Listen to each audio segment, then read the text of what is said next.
ಅವಳ ಸ್ಕೂಲ್ನ ಸ್ನೇಹಿತೆ ಅಂಥೇಳಿ ಅನಿಸುತ್ತೆ ನನಗೆ. ನೋಡಿ, ಮಾತಾಡಬೇಕಾದ್ರೆ ಕಣ್ಣೀರು ಕೂಡ ಆಗ್ತಾ ಇದ್ದಾಳೆ.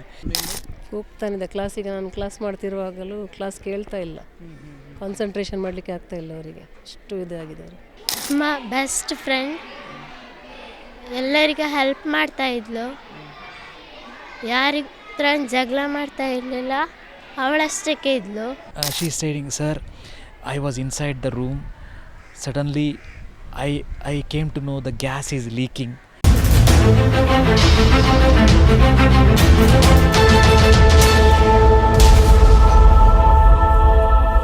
ಸ್ವಾಗತ, welcome to our YouTube family Kudla rampage. ಮೊನ್ನೆ ನೀವೆಲ್ಲರೂ ಕೂಡ ನೋಡಿರ್ತೀರಾ, ಉಳ್ಳಾಳದ ಖಂಡಿಕಾದಲ್ಲಿ ಗ್ಯಾಸ್ ಸೋರಿಕೆಯಿಂದಾಗಿ ಮನೆ ಪೂರ್ತಿ ಬೆಂಕಿ ಹತ್ತಿದ್ದು, ಬೆಂಕಿಯಲ್ಲಿ ಬೆಂದಂಥ ತಾಯಿ ಮತ್ತು 3 ಜನ ಮಕ್ಕಳು ಚಿಂತಾಜನಕ ಸ್ಥಿತಿಯಲ್ಲಿದ್ದರು. ಹಾಸ್ಪಿಟಲಲ್ಲಿ ಚಿಕಿತ್ಸೆಯನ್ನು ಕೂಡ ಪಡೆಯುತ್ತಾ ಇದ್ದರು.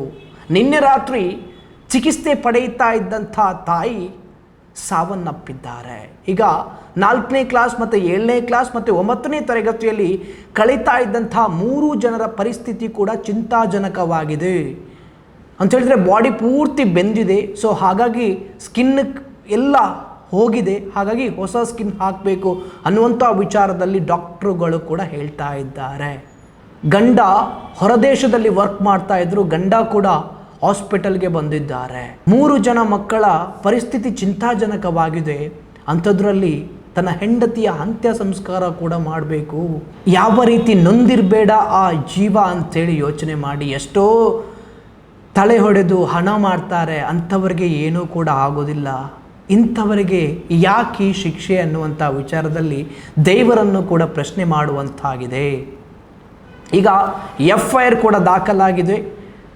ಸೊ ಮೊನ್ನೆ FIR ದಾಖಲಾಗಿಲ್ಲ, ಯಾಕಂತ ಹೇಳಿದರೆ ಮೊನ್ನೆ FAR ದಾಖಲಾಗಿತ್ತು. DC ಅವರ ಹತ್ರನೂ ಕೂಡ ಪ್ರಶ್ನೆ ಮಾಡಿದ್ದೆ ನಾನು. FAR ಅಂತ ಹೇಳಿದರೆ ಫೈರ್ ಆಕ್ಸಿಡೆಂಟ್ ರಿಪೋರ್ಟ್ ಅಂತೇಳಿ ಏನೆಲ್ಲ ಕಾರಣ ಆಗಿದೆ ಅನ್ನುವಂಥ ವಿಚಾರದಲ್ಲಿ ಫೈರ್ ಎಲೆಕ್ಟ್ರಿಕಲ್ ಆಗಿರ್ಬೋದು ಅಥವಾ ಗ್ಯಾಸ್ನವರಾಗಿರ್ಬೋದು, ಇವರೆಲ್ಲರ ರಿಪೋರ್ಟನ್ನು ಪಡೆದು FIR ದಾಖಲಾಗುತ್ತೆ. ಸೊ ನಾನು DC ಹತ್ರನೂ ಕೂಡ ಪ್ರಶ್ನೆ ಮಾಡಿದ್ದೆ, ಯಾವಾಗ ಆ ರಿಪೋರ್ಟ್ ಬರುತ್ತೆ, ಎಷ್ಟು ದಿನದಲ್ಲಿ ಬರುತ್ತೆ ಅನ್ನುವಂಥ ವಿಚಾರದಲ್ಲಿ. ಯಾಕಂತ ಹೇಳಿದ್ರೆ ಆ ರಿಪೋರ್ಟ್ ಬರದೆ FIR ಕೂಡ ದಾಖಲು ಮಾಡೋಕ್ಕಾಗೋದಿಲ್ಲ. ಈಗ FIR ದಾಖಲಾಗಿದೆ. ಮೊನ್ನೆ ನಾನು ಸ್ಕೂಲ್ಗೂ ಕೂಡ ಹೋಗಿದ್ದೆ. ಸ್ಕೂಲ್ಗೆ ಹೋಗಬೇಕಾದ್ರೆ ಅಲ್ಲಿಯ ಮಕ್ಕಳು ಕೂಗ್ತಾ ಇದ್ರು, ಅಳ್ತಾ ಇದ್ರು. ಇವರು ಬೆಂದು ಹೋಗಿದ್ದಾರೆ, ಇವರಿಗೆ ಈ ರೀತಿ ಪರಿಸ್ಥಿತಿಯಲ್ಲಿದ್ದಾರೆ ಅನ್ನುವಂಥ ವಿಚಾರ ಆ ಮಕ್ಕಳಿಗೂ ಕೂಡ ಗೊತ್ತಿದೆ. ಸೊ ಹಾಗಾಗಿ ಅವರಿಗೂ ಕೂಡ ತಡ್ಕೊಳ್ಳೋಕ್ಕೆ ಆಗ್ತಾ ಇಲ್ಲ. ಅದನ್ನು ದಿನನಿತ್ಯ ಪ್ರಾರ್ಥನೆಯನ್ನು ಕೂಡ ಮಾಡ್ತಾರಂತೆ. ಅವರ ಪ್ರೇಯರ್ ಏನಿರುತ್ತೆ ಆ ಸಮಯದಲ್ಲಿ ದಿನನಿತ್ಯ ಈ 3 ಜನ ಮಕ್ಕಳಾಗಿರ್ಬೋದು, ಆ ತಾಯಿ ಗುಣಮುಖರಾಗಿ ಬರಲಿ ಅನ್ನುವಂಥ ವಿಚಾರದಲ್ಲಿ ಪ್ರಾರ್ಥನೆಯನ್ನು ಕೂಡ ಮಾಡ್ತಾರಂತೆ. ಆದರೆ ಆ ಪ್ರಾರ್ಥನೆ ತಾಯಿಗೆ ಫಲಿಸಿಲ್ಲ ಅಂಥೇಳಿ ಅನಿಸುತ್ತೆ. 3 ಜನ ಮಕ್ಕಳ ಪರಿಸ್ಥಿತಿ ಚಿಂತಾಜನಕವಾಗಿದೆ. ಆದಷ್ಟು ಬೇಗ ಗುಣಮುಖರಾಗಲಿ ಅನ್ನುವಂಥ ವಿಚಾರದಲ್ಲಿ ನಾವು ಕೂಡ ದೇವರಲ್ಲಿ ಪ್ರಾರ್ಥನೆಯನ್ನು ಮಾಡುವಂಥದ್ದು. ಅದೇ ರೀತಿ ಸ್ಕೂಲ್ಗೂ ಕೂಡ ಹೋಗಿದ್ದೆ. ಟೀಚರ್ ಆಗಿರ್ಬೋದು, ಸ್ಕೂಲ್ ಮಕ್ಕಳು ಆಗಿರ್ಬೋದು, ಒಂದಷ್ಟು ಮಾತಾಡಿದ್ದಾರೆ, ನೋಡ್ಕೊಂಡು ಬನ್ನಿ. ಪರಿವಾರಕ್ಕೋಸ್ಕರ ಆದಷ್ಟು ಬೇಗ ಗುಣಮುಖರಾಗಲಿ ಎಂಬ ಹಿನ್ನೆಲೆಯಲ್ಲಿ ನಾವೊಂದು ಪ್ರಾರ್ಥನೆಯನ್ನು ಮಾಡೋಣ. ಸ್ಕೂಲ್ ಸಾವತು.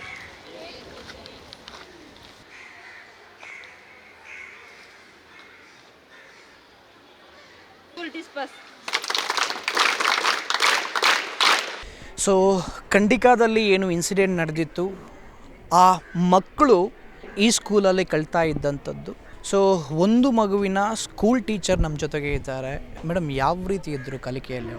ಕಲಿಕೆಯಲ್ಲಿ ತುಂಬ ಉತ್ತಮ ಇದ್ಲು ಅವಳು, ಮತ್ತು ಮಾತು ಕಡಿಮೆ. ಈ ಮಕ್ಕಳೊಟ್ಟಿಗೆ ಬೆರೆಯೋದಾಗಲಿ ಅದೆಲ್ಲ ಸ್ವಲ್ಪ ಕಡಿಮೆ.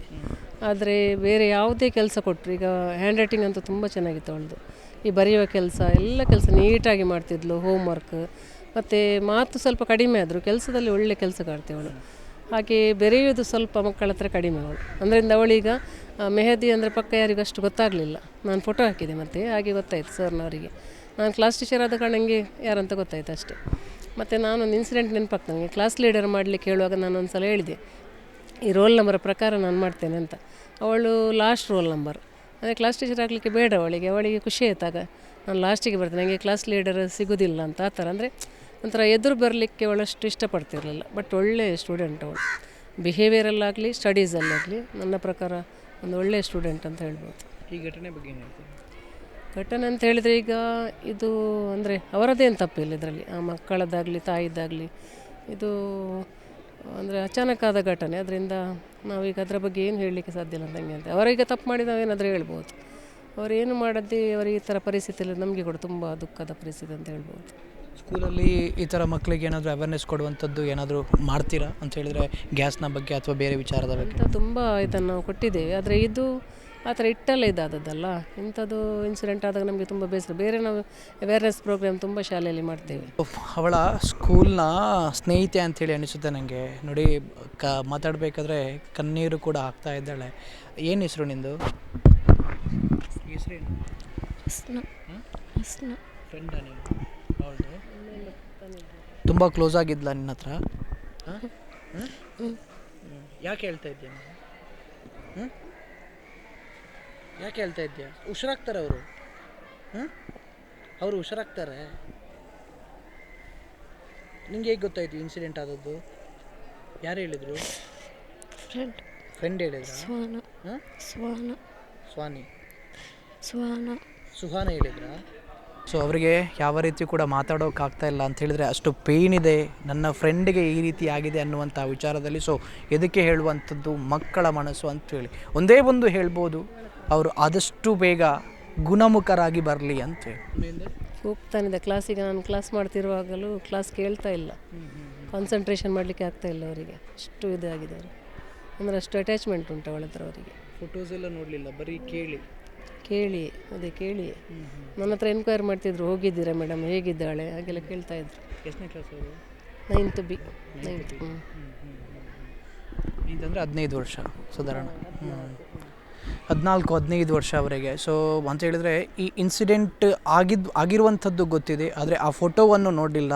ಫೋಟೋವನ್ನು ನೋಡದೇ ಈ ರೀತಿ ಅಂಥೇಳಿದರೆ ಅವರ ಮನಸ್ಸು ಯಾವ ರೀತಿ ಅಂಥೇಳಿ ಗೊತ್ತಾಗುತ್ತೆ, ನಮ್ಮದು ಮಕ್ಕಳ ಮನಸ್ಸು. ಸೊ ಕ್ಲಾಸಲ್ಲಿ ಕೂಡ ಕಾನ್ಸಂಟ್ರೇಷನ್ ಮಾಡೋಕ್ಕಾಗ್ತಾ ಇಲ್ಲ ಅನ್ನುವಂಥ ವಿಚಾರದಲ್ಲಿ ಫೋಟೋವನ್ನು ನೋಡಿದರೆ ಖಂಡಿತವಾಗ್ಲೂ ಯಾರಿಗೂ ಕೂಡ ಬೇಸರ ಆಗೇ ಆಗುತ್ತೆ. ಅದರಲ್ಲಿ ಆ ಹೆಣ್ಣು ಮಗಳು ಕಂಪ್ಲೀಟಾಗಿ ಬೆಂಕಿ ಹೊತ್ತಿ ಉರಿತಾ ಇದೆ, ಅದರ ನಡುವಿನಿಂದ ಬಂದಿದ್ದಾಳೆ ಅಂತ ಹೇಳಿದರೆ ಒಂದು ಸಲ ಯೋಚನೆ ಮಾಡಿ ಅವಳ ಧೈರ್ಯವನ್ನು ನಾವು ಮೆಚ್ಚಲೇಬೇಕು.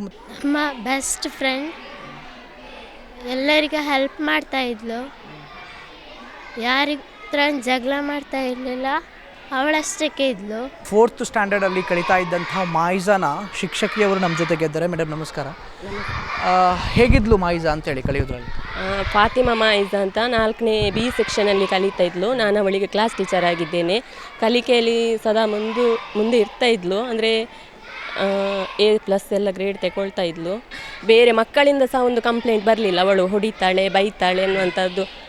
ಸಲ್ಮಾ ಮಜಿಯಾ 7ನೇ ತರಗತಿಯಲ್ಲಿ ಓದ್ತಾ ಇದ್ದಾಳೆ. ಅವಳಿಗೆ ನಾನು ಸೈನ್ಸ್ ಪಾಠ ತಗೊಳ್ತಾ ಇದ್ದೆ. ನಾನು ನೋಡಿದ ಪ್ರಕಾರ ಸೈಲೆಂಟ್ ಗರ್ಲ್, ಪಾಪ, ತುಂಬ ಆ್ಯಕ್ಟಿವ್ ಅಂತಲ್ಲ, ಅವಳಷ್ಟೇ ಇರೋದು, ಇಂಥ ಉಪದ್ರ ಇಲ್ಲ. ಮೊನ್ನೆ ಅಸೆಂಬ್ಲಿ ಆಗುವಾಗ ಸಹ ಮಕ್ಕಳಿಗೆ ಈ ಬೆಂಕಿ ದುರಂತ ಅದೆಲ್ಲ ಹೇಳಿದ್ದೇವೆ. ಮನೆಯಲ್ಲಿ ನೀವು ಹೇಗಿರಬೇಕು ಅಂದರೆ ದೊಡ್ಡವರಿಗೆಲ್ಲ ಕೆಲವೊಮ್ಮೆ ನೆನಪಿನ ಶಕ್ತಿ ಎಲ್ಲ ಕಡಿಮೆ ಇರ್ತಲ್ಲ, ಆಗ ಮಕ್ಕಳಾಗಿ ನೀವು ನೆನಪಿಸಬೇಕು ಹಾಗೆಲ್ಲ ನಾವು ಹೇಳಿದ್ದೇವೆ. ಅದೇ ಬೇಗ ಗುಣಮುಖ ಆಗಿ ತಾಯಿ ಜೊತೆಗೆ 3 ಮಕ್ಕಳು ಕೂಡ ಬೇಗ ಗುಣಮುಖ ಆಗಿ ಬರಲಿ ಅಂತೇಳಿ ದೇವರ ಹತ್ರ ಬೇಡ್ತೇವೆ, ಬೇಗ ಬರಲಿ ಅಂತ. ಸೊ ಖಂಡಿಕಾದಲ್ಲಿ ಏನು ಇನ್ಸಿಡೆಂಟ್ ನಡೆದಿತ್ತು, ಗ್ಯಾಸ್ ಸೋರಿಕೆಯಿಂದ ಸ್ಫೋಟಗೊಂಡು ಆಗಿರುವಂಥ ಅನಾಹುತ. ಸೊ ಆ 3 ಮಕ್ಕಳು ಇದೇ ಸ್ಕೂಲಲ್ಲಿ ಕಲಿತಾ ಇದ್ದರು. ಸೊ ಈ ಸ್ಕೂಲ್ನ ಇಂಗ್ಲೀಷ್ ಶಿಕ್ಷಕರಾಗಿರ್ತಕ್ಕಂತಹ ಸಂತೋಷ್ ಅವರು ನಮ್ಮ ಜೊತೆಗೆ ಇದ್ದಾರೆ. ಆ್ಯಂಡ್ ಇವರು ಹಾಸ್ಪಿಟಲ್ಗೂ ಕೂಡ ಹೋಗಿ ಭೇಟಿಯಾಗಿದ್ದಾರೆ, ಆ ಮಕ್ಕಳನ್ನು ಕೂಡ ಮಾತನಾಡಿಸಿದ್ದಾರೆ. ಸೊ ಏನು ಹೇಳ್ತೀರಾ ಸರ್ ಈ ಘಟನೆಯ ಬಗ್ಗೆ? ನನಗೆ ಭಾನುವಾರ ದಿವಸ ಬೆಳಿಗ್ಗೆ ಒಂದು 10 ಗಂಟೆಯಾಗಿ ಮಾಹಿತಿ ಸಿಕ್ಕಿದ ತಕ್ಷಣ ಮೊದಲು ಡೌಟ್ ಇತ್ತು, ಅದು ಕಲ್ಕಟ್ಟ ಶಾಲೆಯ ಮಕ್ಕಳು ಆಗಿರ್ಬೋದು, ಮಂಜನಾಡಿ ಶಾಲೆಯ ಮಕ್ಕಳು ಅಂತ ಆಗಿರ್ಬೋದು ಅಂದ್ಕೊಂಡೆ. ಮತ್ತು ಕ್ರಮೇಣ ಗಮನಿಸಬೇಕಾದ್ರೆ ಪ್ರಾಥಮಿಕ ಶಾಲೆಯ ಒಂದು ವಿದ್ಯಾರ್ಥಿನಿ ಇದ್ದಾರೆ ಅಂತಾಯಿತು. ಅರ್ಧ ದಾರಿ ಮುಟ್ಟಬೇಕಾದ್ರೆ ಮೊಂಟೆಬದು ಹೈಸ್ಕೂಲ್ನ ವಿದ್ಯಾರ್ಥಿ ಕೂಡ ಇದ್ದಾರೆ ಅಂತಾಯಿತು. ಸೊ ಸಡನ್ನಾಗಿ ನಾನು ಹೊರಟು ಬಂದು ನೋಡಬೇಕಾದ್ರೆ ಪ್ರಾಥಮಿಕ ಶಾಲೆಯ 4ನೇ 7ನೇ ಮತ್ತು 9ನೇ ಅದರಲ್ಲಿ ನಮ್ಮ ಹೈಸ್ಕೂಲ್ನ ವಿದ್ಯಾರ್ಥಿನಿಯಾದ 9th B ಇಂಗ್ಲೀಷ್ ಮೀಡಿಯಂ ವಿದ್ಯಾರ್ಥಿಯಾದ ಜುಲೈಕಾ ಮೆಹದಿಯಾ ಅನ್ನೋ ವಿದ್ಯಾರ್ಥಿನಿ ಆ ಒಂದು ಅವಘಡದಲ್ಲಿ ಗಾಯಗೊಂಡಿದ್ದಾಳೆ ಅನ್ನೋದು ಕಂಡು ಬಂತು. ಹೇಗೋ ಹಾಸ್ಪಿಟ್ಲನ್ನು ಒಳಗಡೆ ಹೋದಾಗ ಒಳಗಡೆ ಬಿಡಲಿಲ್ಲ, ಆದರೆ ನಾನು ಹೇಗೋ ಅವರ ಮಾವನ ಪರಿಚಯ ಇರೋ ಮೂಲಕ ನಾನು ಒಳಗಡೆ ಹೋದಾಗ ಸುಮಾರು 60% ಮುಖ ಸುಟ್ಟಿರುವಂಥ, ದೇಹ ಸುಟ್ಟಿರುವಂಥ ಒಂದು ವಿಷಯ ಕಂಡು ಬಂದಿತ್ತು. ನೋಡಬೇಕಾದ್ರೆ ಮುಖ ನೋಡಲಿಕ್ಕೆ ಆಗ್ತಿರಲಿಲ್ಲ, ಭಾಳ ಸಂಕಟ ಆಗ್ತಾಯಿತ್ತು. ಯಾಕಂದರೆ ಮುಖ ಫುಲ್ ಕರ್ಕಲಾಗಿತ್ತು ನೋಡಲಿಕ್ಕೆ ಹೋದರೆ. ಆದರೆ ನನಗೆ ಅವಳ ಮುಖ ನಾನು ನೋಡಿದ್ಲು, ಅವಳು ನೋಡಿ ಯಾವುದೇ ಎಕ್ಸ್ಪ್ರೆಷನ್ ಕೊಡಲಿಲ್ಲ, ಆದರೆ ಅವಳ ಕಣ್ಣಿಂದ ಕಣ್ಣೀರು ಬರಲಿಕ್ಕೆ ಶುರುವಾಯಿತು. ಅದು ದಿನ 1. ಆಮೇಲೆ ಸಾಯಂಕಾಲ ಕೂಡ ನಾನು ಅವಳಿಗೆ ಪ್ರಯತ್ನ ಪಟ್ಟೆ. ಆಗ ಅವಳು ಸೆಡೇಷನ್ಲಿದ್ಲು, ಅವಳು ಮಲಗಿದ್ಲಾಗ. ಮತ್ತು 2ನೇ ದಿವಸ ನಾನು ಅವಳನ್ನು ಭೇಟಿ ಆಗಬೇಕು ಅನ್ನೋ ಕುತೂಹಲದಲ್ಲಿ ಬೆಳಿಗ್ಗೆ ಹೋದಾಗ ಭೇಟಿಯಾಗಲಿ ನನಗೆ ಅವಕಾಶ ಕೊಡಲಿಲ್ಲ, ಯಾಕಂದರೆ ಇನ್ಫೆಕ್ಷನ್ ಆಗ್ತದೆ ಅನ್ನೋ ಕಾರಣಕ್ಕೆ ಅವಕಾಶ ಮಾಡಿ ಕೊಡಲಿಲ್ಲ. ಆದರೆ ಹೇಗೋ ಕಾದೆ, ಜಸ್ಟ್ ಮಾಸ್ಕ್ ಹಾಕಿ ನೋಡಿ ಬಂದೆ. ಮತ್ತು ಸಾಯಂಕಾಲ ಮತ್ತೆ ಹೋದಾಗ ನನ್ನನ್ನು ನೋಡಿದ ಮಾವಂದಿರು ಮಾಸ್ಟ್ರು ಬೈದಿರು ಅಂತ ಹೇಳಿಕೊಂಡು ನನ್ನನ್ನು ಅವ್ರ ಕೈಯಿಂದ ಎಳ್ಕೊಂಡು ಹೋದರು. ಈಗಿನ ಸ್ಟೂಡೆಂಟು ಅಲ್ಲ, ಅಲ್ಲಿ ಪಾತಿರಲಿ ಅಲ್ಲಿ ಅಟ್ಲೀಸ್ಟ್ ಈರಡ ಪಾತಿರು ಅಲ್ಲ ಅನ್ನೋ ಕಾರಣಕ್ಕೆ. ಬಟ್ ನಾನು ಒಳಗಡೆ ಹೋಗಿ ಅವಳ ಜೊತೆ ಮಾತಾಡಬೇಕಾದ್ರೆ ಅವಳು ಕ್ಯಾನ್ ಯು ರೆಕಗ್ನೈಸ್ ಮೀ ಅಂತ ಕೇಳಿದೆ. As she is English medium. Santosh sir ಅಂತ ಹೇಳಿದ್ಲು ನಿಧಾನಕ್ಕೆ. Can you speak to me how it happened ಅಂತ ಕೇಳಿದೆ. ಅದಕ್ಕೆ ಅವಳು she is saying, sir I was inside the room, suddenly I came to know the gas is leaking, I went to search of what is happening ಅಂತ ಅವಳ ಶಬ್ದಗಳನ್ನು ಬಳಸಿದ್ದನ್ನು ಹೇಳ್ತಾ ಇದ್ದೇನೆ. ಆಗ ಸಡನ್ನಾಗಿ my mother switched on the light and caught my body.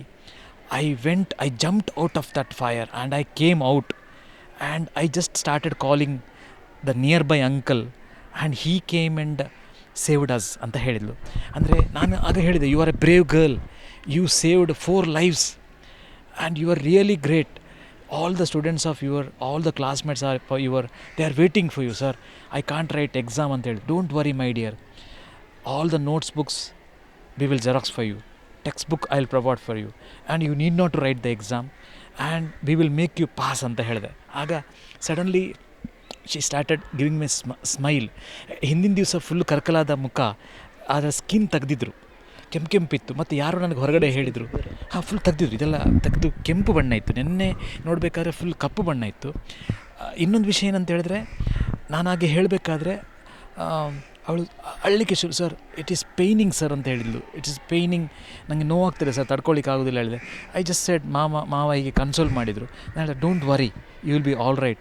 All the students of Montepadu primary and high school they are praying for you. ಹಾಗೆ ನಾವು ಅವಳಿಗೆ ಒಂದು ಮಾತು ಹೇಳಬೇಕಾದ್ರೆ, ಕಣ್ಣು ಏನು ಕಾಣೋದಿಲ್ಲ ಅಂತ ಹೇಳಿದಾಗ ನಾನು just I showed my fingers, can U C me, ಹೀಗೆ ಒಮ್ಮೆ ನೋಡಿದ್ಲು. ಹೌ ಮಚ್ ದಿಸ್ ಈಸ್ ಅಂತ ಕೇಳಿದೆ. ಅದಕ್ಕೆ 5 ಅಂತ ಹೇಳಿದ್ಲು. I was really happy that ಕಣ್ಣಿನ ಕಾಣುವುದು ಏನು ಅಂತ ಹೇಳ್ತಾಯಿದ್ರು, ಅದು ಕೂಡ ಸಾಲ್ವ್ ಆಯಿತು ಅಂತ ಅಂದ್ಕೊಂಡು. ಬಟ್ ನನಗೆ ಅವಳು ಮಾತಾಡೋ ರೀತಿ ನೋಡಿದ್ರೆ, ನನಗೆ ಅವಳು ಕ್ಲಾಸಲ್ಲಿ ಗಮನಿಸಬೇಕಾದ್ರೆ she is a introvert girl. ಅಂದರೆ she was not mixing with anybody. But ಅವಳ ಒಂದು ಪರ್ಸನಾಲಿಟಿ ನೋಡಬೇಕಾದ್ರೆ ನಿನ್ನೆ ನಾನು ಇನ್ನೊಂದು ಗಮನಿಸಿದೆ, ದೊಡ್ಡವಳು ಸಣ್ಣವಳಿಗೆ ಹೇಳ್ತಾ ಇದ್ದಾಳೆ, ಸಣ್ಣವಳು ದೊಡ್ಡವಳಿಗೆ ಹೇಳ್ತಾ ಇದ್ದಾಳೆ, ನೀನು ತಲೆಬಿಸಿ ಮಾಡಬೇಡ, ನಿನಗೆ ನಾನಿದ್ದೇನೆ, ನಾನು ನಿನಗೆ. ಅಂದರೆ ನನಗೆ ಅವರು ಆ ಒಂದು ಅವಘಡದಲ್ಲಿ ಇದ್ದರೂ ಕೂಡ ಒಬ್ರಿಗೆ ಇನ್ನೊಬ್ರು ಕನ್ಸೋಲ್ ಮಾಡ್ತಾಯಿದ್ದಾರೆ, ಒಬ್ರಿಗೆ ಇನ್ನೊಬ್ರು ಧೈರ್ಯ ತುಂಬ. ಯಾಕಂದರೆ ಜ್ವರ ಶೀತ ಬಂದಾಗ ಅಮ್ಮ ಪಕ್ಕದಲ್ಲಿ ಇದ್ಕೊಂಡು ಎಲ್ಲೋ ಬಟ್ಟೆ ಹಾಕೋದು ಅಥವಾ ಸಂತೈಸೋದು ಕಾಣ್ತಾ ಇರಬೇಕಿತ್ತು, ಆದರೆ ಅಮ್ಮ ಕೂಡ ಎಲ್ಲಿಲ್ಲ. ಆದರೆ ಮಕ್ಕಳು ಒಬ್ರಿಗೊಬ್ರು ತನ್ನಂತಾನು ಅದನ್ನು ಕನ್ಸೋಲ್ ಮಾಡ್ತಾ ಇರೋದು ಭಾಳ ಗ್ರೇಟ್ ಅನ್ನಿಸ್ತು. ಮತ್ತು ಅವಳ ಮುಖದಲ್ಲೊಂದು ಕಾಂತಿ. ಮತ್ತು ನಾನು ಹೇಳಬೇಕಾದ್ರೆ ಅವಳಿಗೆ, you will be all right and your students are waiting for you ಅಂತ ಒಂದು ಶಬ್ದ ಬಳಸಿದೆ. ಮತ್ತು you need not to write the exam, you will pass ಅಂತ ಹೇಳಬೇಕಾದ್ರೆ ಅವಳ ಸ್ಟಾಪ್ ಕ್ರೈಯಿಂಗ್, ಅವಳು ನಗಲಿಕ್ಕೆ ಶುರು ಮಾಡಿದ್ಲು.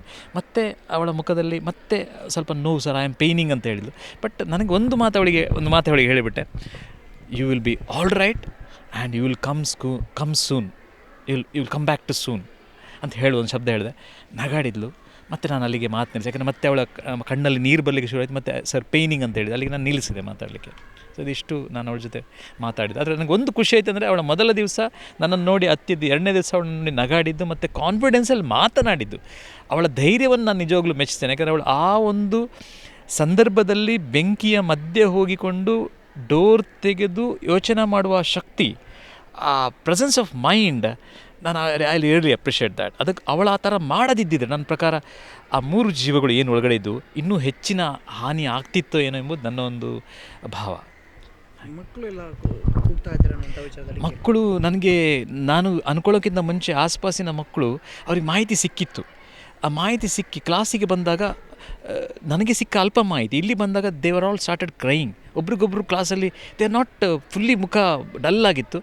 ಮತ್ತು ನಾನು ಕೇಳಲ್ಪಟ್ಟಾಗ ಅವರಿಗೆ ನನಗಿಂತ ಜಾಸ್ತಿ ಮಾಹಿತಿ ಸಿಕ್ಕಿದೆ. ಅಂದರೆ ಭಾನುವಾರ ನಡೆದಿರೋ ಘಟನೆ, ನಾವು ಸೋಮವಾರ ಶಾಲೆಗೆ ಬಂದಿರೋದು. ಸೊ ಆಗ ನನಗೆ ಹೇಳಿದರು ಅವರು, ಸರ್ ಈ ಥರ ಆಗಿದೆ, ನನ್ನ ಸ್ನೇಹಿತಳಿಗೆ ಈ ಥರ ಫೈರ್ ಕ್ಯಾಚ್ ಆಗಿದೆ ಅಂತ ಮಕ್ಕಳು ಹೇಳಿದರು. ಅವಳ ಕ್ಲಾಸ್ಮೇಟ್ಸ್ ಜೋರಾಗಿ ಅಳ್ತಾಯಿದ್ರು ಮಾತ್ರ, ಎಲ್ಲ ಮಕ್ಕಳು, ಕ್ಲಾಸ್ ಟೀಚರ್ಸ್. ಮತ್ತು ನಾನು ಪ್ರೈಮರಿ ಶಾಲೆಯನ್ನು ಕೂಡ ಹೋಗಿ ಮಾತಾಡಿದೆ. ನಮ್ಮ ಶಾಲೆಯಲ್ಲಿ ಬೆಳಿಗ್ಗೆ ನಾನು ಬಂದು ಆಸ್ಪತ್ರೆಯಿಂದ ಬಂದು ನೇರವಾಗಿ ನಾನು ಬಂದು ಹೇಳಿದಾಗ ಅಲ್ಲಿ ಹೇಳಿದರು, ಒಂದು ಪೇಷಂಟಿಗೆ ಈ ICU ಅಲ್ಲಿ ಇರಬೇಕು ಅಂತ ಹೇಳಿದ್ರೆ ಸುಮಾರು 8,000 ರೂಪೀಸ್ ಆಗುತ್ತೆ, ಮತ್ತು ಚರ್ಮದ ಅವಶ್ಯಕತೆ ಇದೆ ಅಂತ ಹೇಳಿದರು. ಮತ್ತು ರಿಸ್ಕ್ ಫ್ಯಾಕ್ಟರ್ ಜಾಸ್ತಿ ಇದೆ. ಹಾಗಾಗಿ ನೀವು ಆದಷ್ಟು ಒಳಗಡೆ ಹೋಗೋದನ್ನು, ಹಾಸ್ಪಿಟ್ಲ್ ಒಳಗಡೆ ಹೋಗೋದನ್ನು ಅವಾಯ್ಡ್ ಮಾಡಿ, ಯಾಕಂದರೆ ಇನ್ಫೆಕ್ಷನ್ ಆಗ್ತದೆ.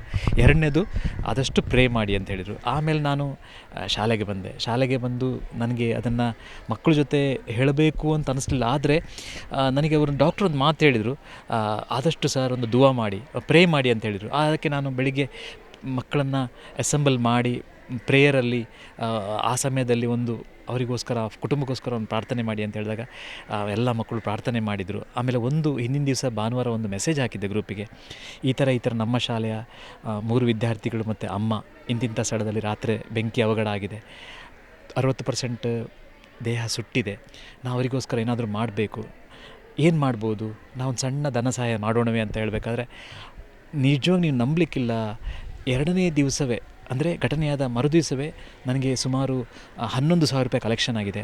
ಇವತ್ತು 2ನೇ ದಿವಸ ನನ್ನ ಶಾಲೆಯ ಮೆಸೇಜಿಗೆ ಎಲ್ಲ ಪೋಷಕರು ಮತ್ತು ನನ್ನ ಶಿಕ್ಷಕರು ಸೇರಿ ಹೈಸ್ಕೂಲಿಂದ ಇವತ್ತಿಗೆ 45,000 ರೂಪಾಯಿ ಕಲೆಕ್ಷನ್ ಆಗಿದೆ. ಹಾಗೆ ಪ್ರಾಥಮಿಕ ಶಾಲೆಗೆ ಹೋದೆ ಬೆಳಿಗ್ಗೆ ಪ್ರಾರ್ಥನೆಯ ಸಮಯದಲ್ಲಿ, ಅಲ್ಲಿ ಕೂಡ ಮಕ್ಕಳು, ಸಣ್ಣ ಮಕ್ಕಳು ಅಳ್ತಾ ಇದ್ದರು. ಯಾಕಂದರೆ ಆ ಭಾವನೆಗಳು, ಅವರ ಬೇಜಾರು ಅವರ ಮುಖದಲ್ಲಿ ಕಾಣ್ತಾ ಇತ್ತು. ಆ ಥರ ಹೇಳಿದಾಗ ಆ ಮಕ್ಕಳು ಕೂಡ ಪ್ರಾಥಮಿಕ ಶಾಲೆಯ ಮುಖ್ಯ ಶಿಕ್ಷಕರ ನೇತೃತ್ವದಲ್ಲಿ ಅಲ್ಲಿ ಕೂಡ ಒಂದು ದೊಡ್ಡ ಮೊತ್ತ ಆಗಿದೆ. ನಾವು ಆ ಮೊತ್ತವನ್ನು ಎರಡೂ ಸೇರಿಸಿ ಇವತ್ತು ಸಾಯಂಕಾಲ ಇವತ್ತು ಬರ್ತಾ ಇದ್ದಾರಂತೆ ಮಧ್ಯಾಹ್ನ, ತಂದೆ ಅಥವಾ ಸಂಬಂಧಪಟ್ಟ ಯಾರಿದ್ದಾರೆ ಅವರ ಕೈಗೆ ಆ ಮೊತ್ತವನ್ನು ಕೊಟ್ಟರೆ ನಮ್ಮ ಒಂದು ಅನಿಯನಿಗುಡಿ ಕಳ್ಳ ಅಂತ ಏನು ಹೇಳ್ತಾರೆ, ಆ ಥರ ಸಾಧ್ಯ ಆಗ್ಬೋದೆಂಬುದು ನನ್ನ ಒಂದು ಯೋಚನೆ.